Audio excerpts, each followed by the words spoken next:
Después de que Victoria haga esta semblanza externa de Zoom Tucumán, vamos a escuchar a Carlos Benítez y después a las compañeras y a los compañeros de Zoom Tucumán que quieran contarnos un poco.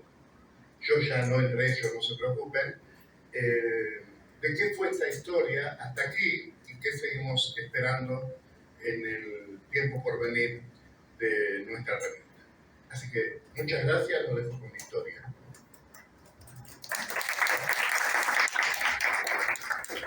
Bueno, gracias Zeta, gracias Rosana, gracias Majo, Carlos, Silvia, Yeye, Romina por la invitación. La verdad que estoy muy contenta y agradecida de que me hayan invitado a leer Zoom en sus 60 números. Primero porque, bueno, antes que nada somos lectoras, ¿no? Por lo menos esa es la formación que más me gusta a mí, pero además porque ha sido un ejercicio interesante el de poder leer de atrás hacia adelante. Digo, ¿no? Empecé por el primero hasta hoy y un poco las cosas que he ido descubriendo en esa lectura es las que les quiero compartir. Son notas, no son ideas ni cerradas ni conclusivas, sino que invitan a la conversación. Ha sido importante también participar hoy del taller que tuvo el equipo de redacción, porque ahí también uno va conociendo y palpitando el fragor de la escritura de los y las compañeras que escriben en la revista. Entonces, bueno, les voy a compartir eso, algunas notas y para que conversemos, ¿no? Que creo que ha sido que es el tono de la revista, la conversación, ¿no? Una gran conversación. En esta consolidación, creo que el desafío es seguir conversando, ampliar la conversación, ¿no? Llegar a más. Y en ese llegar a más, esta apuesta, ¿no? De estar hoy acá, de reunirnos, de encontrarnos, de vernos las caras, de escucharnos, de invitarnos, de tomar café, es clave, porque es salir de acá, que es a donde estamos todo el día metidos, que es a donde leemos Zoom, y es empezar a pensar en esa comunidad, es empezar a conversar de otra manera, ¿no? Porque hay mucho por pelear, tenemos que volver a un país normal, un país donde se pueda discernir, se pueda discutir, se pueda entender que puede haber un adversario enfrente, pero jamás un enemigo. Y me parece que eso hace que este tipo de herramienta, como hace una revista, esta revista pueda ocupar ese lugar. Y creo que lo que decía la compañera muy bien de las distintas notas que se fueron desarrollando en estos año y algo y 60 títulos, lo demuestra claramente. Y me parece que ahora que vamos seguramente a escuchar al compañero Ricardo, que también vinimos también a escucharlo, vamos a entender también algunas cuestiones más del punto de vista del desarrollo del periodismo de investigación, como decimos nosotros. Pero quiero dejar otro mensaje para esto de los apresurados. Seguramente el año que viene, cuando venga acá y pueda comer empanada, vamos a estar festejando, vamos a ya tener Zoom TV. Estamos trabajando con la idea de hacer Zoom TV y seguramente Tucumán va a estar siempre presente ahí porque son los compañeros y compañeras que acompañaron este proyecto desde el año pasado. Gracias.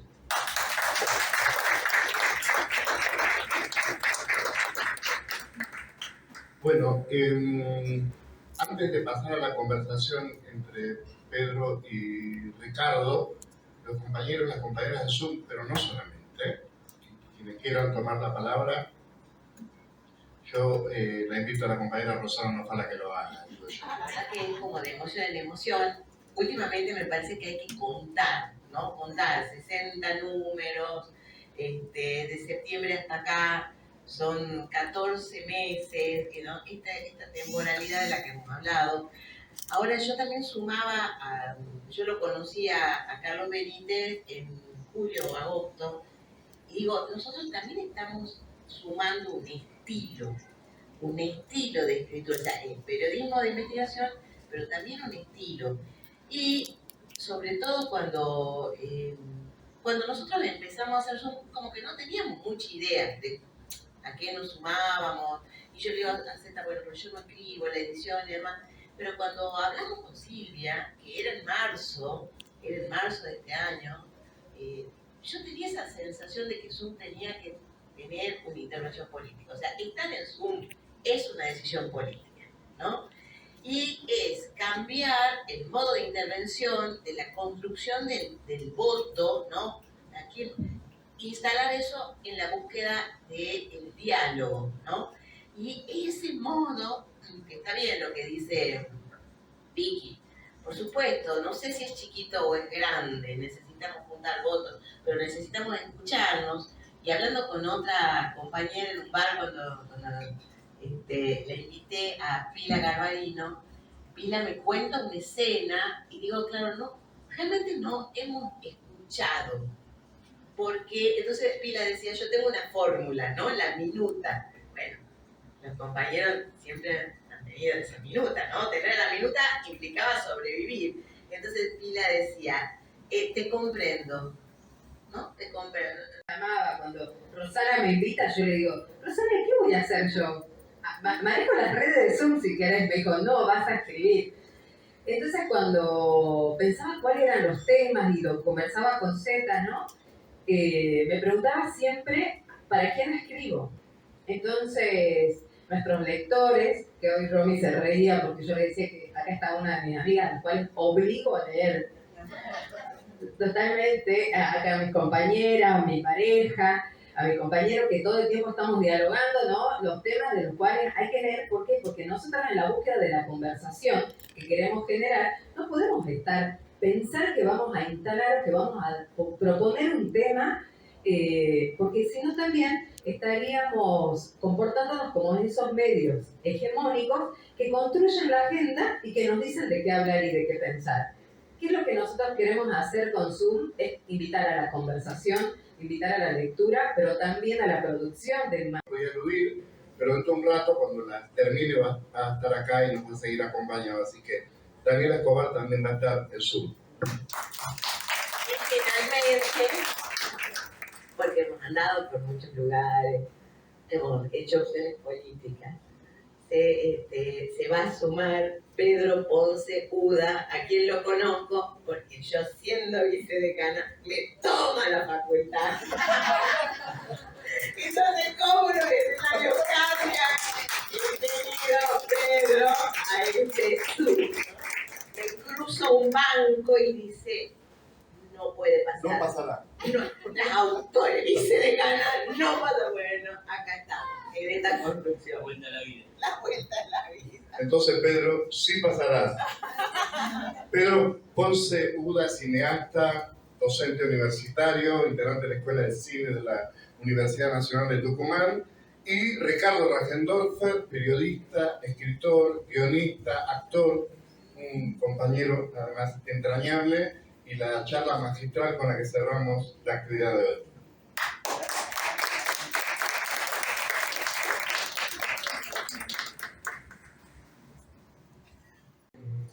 Y en ese sentido, qué importante, en primer lugar, y con esto me gustaría empezar a charlar con Ricardo, que ya para mí un honor tenerlo al lado, lo remarco. Estamos en un momento donde parece que las dimensiones temporales, tanto del horizonte de expectativas, es decir, hacia dónde vamos, como del espacio de experiencia común, que es decir, todo lo que nos constituye como espacio social o como comunidad, está problematizado y está atacado deliberadamente. Está atacado deliberadamente nuestra propia temporalidad como sujeto colectivo. Estoy pensando en los principios básicos que nos organizan como sociedad, ¿no? Y en ese sentido me gustaría comenzar un poco sobre las indagaciones, las reflexiones, todo lo que ha sido. Para mí, TELAM significó varias cosas a la vez, pero fundamentalmente un espacio donde se me abrió la posibilidad de escribir toda una serie de crónicas en las cuales de algún modo se fueron desarrollando, tal vez inadvertidamente, toda una serie de registros que de pronto, a comienzo del año pasado, se volatilizaron. Se volatilizaron porque el entonces flamante gobierno nacional decidió que Telam había sido una usina de propaganda kirchnerista y la voló del mapa. Al volarla del mapa, volaron también todas las plataformas digitales que tenía, entre ellos su valioso archivo, un archivo que acumulaba hechos y circunstancias ocurridas durante casi los últimos 30 años, desde que se empezó a digitalizar o un poco menos la información, y en ese programa, vamos a denominarlo así, me di cuenta de pronto que también habían caído en la volteada mis artículos, ¿no? Rara, una sensación rara darme cuenta de pronto que eso impediría que esos textos tuviesen la posibilidad incluso de desaparecer y la posibilidad y incluso el derecho de ser olvidados, ¿no? Habían simplemente desaparecidos hasta que me acordé que los originales de todos esos textos estaban en el disco sólido de mi computadora, y de ahí, bueno, salió un libro al cual acá quien me acompaña incluya, aunque sin nombrarlo en su pregunta, que es Papeles Quemados, que reúne aproximadamente 39, no exactamente 39 de esas 150 crónicas aproximadas que yo escribí en los últimos años en Perú. No le vamos a escapar al bulto.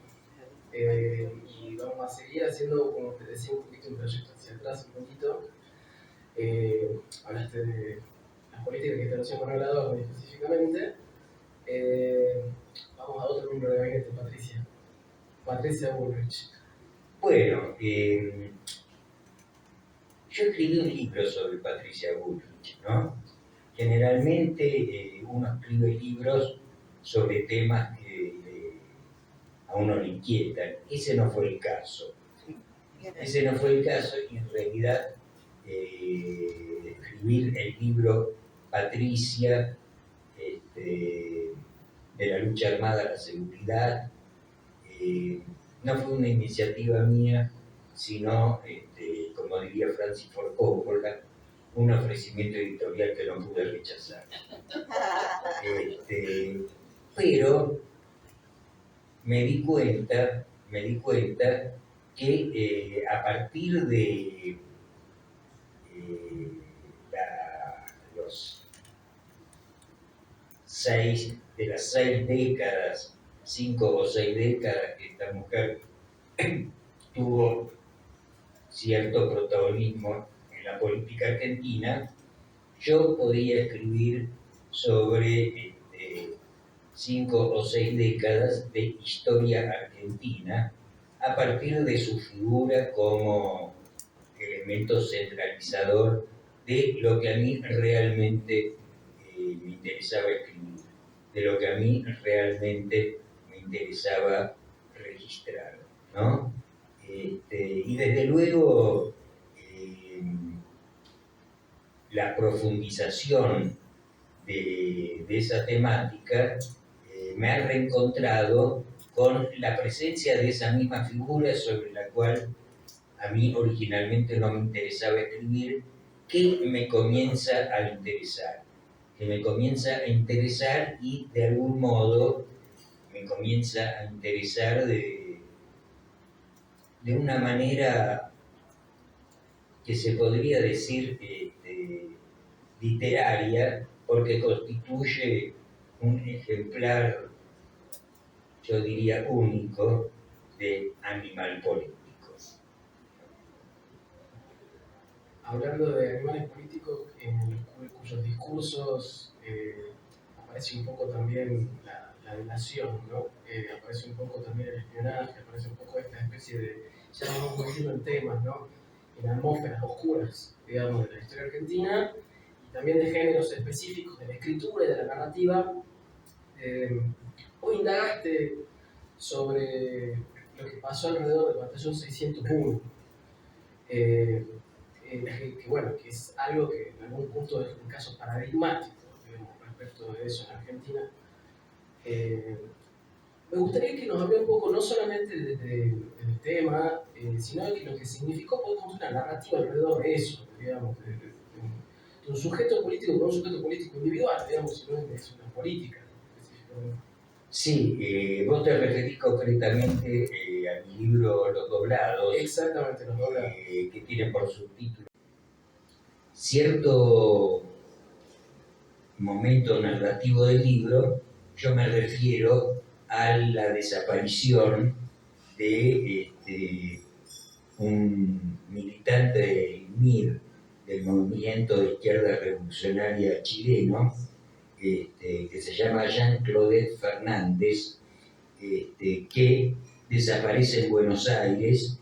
El tipo era un correo del MIR. El MIR formaba lo cuento para que entiendan el contexto, junto con el ARC, con los Tupamaros y con el Ejército de Liberación Nacional de Bolivia, lo que se llamó la Junta Coordinadora Revolucionaria, y este muchacho, que había estado en alguna prisión pinochetista y logró zafar y se radicó en Francia, era correo del MIR.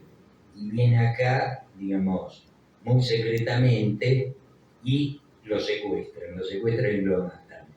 Bueno, en realidad, dentro del plan original de este libro, ese episodio no se extendía en más de 1500 caracteres, ¿no? Pero a medida que fui empezando a tener información sobre este caso en particular, me di cuenta que había una historia impresionante, me di cuenta que había una cosa impresionante que involucraba una traición perpetrada por una persona con la cual era acá en Buenos Aires tenía una relación sentimental, que era la que lo cantó, y un alto jefe militar quien termina teniendo una relación sentimental con esa mujer. No voy a profundizar más, ahora la voy a contar. Pero en relación a Mujeres de Lesa Humanidad, el asunto es que para Policial Negro nosotros entrevistamos a la viuda de un tal Almirón Senna, que había sido uno de los grandes esbirros de la AAA, que había sido, por ejemplo, el asesino de Ortega Peña, y la mina era una azafata española, ya una mujer grande, que hablaba hasta con los codos, era maravillosa, vos la viste, y entonces ahí nace la idea de hacer para Policial Negro. Pero, ahí nace la historia de hacer Mujeres de Lesa Humanidad. Pero para hacer para Policial Negro surge de una nota que escribí sobre dónde surge la patota inicial, la patota primigenia de la AAA. Y nace en la División de Robos y Hurtos de la Policía Federal, que en la década del 60 dirigía el famoso comisario Evaristo Meneses, ¿no? El tipo, digamos, era un tipo bastante duro, no era agradable caer en sus manos, y tenía una patota de de tipos bastante malos, para decirlo de una manera sintética, y cuando él pasa a retiro, estos tipos empiezan a delinquir mal. O sea, estamos en la época de Ocaña y los rajan a todos.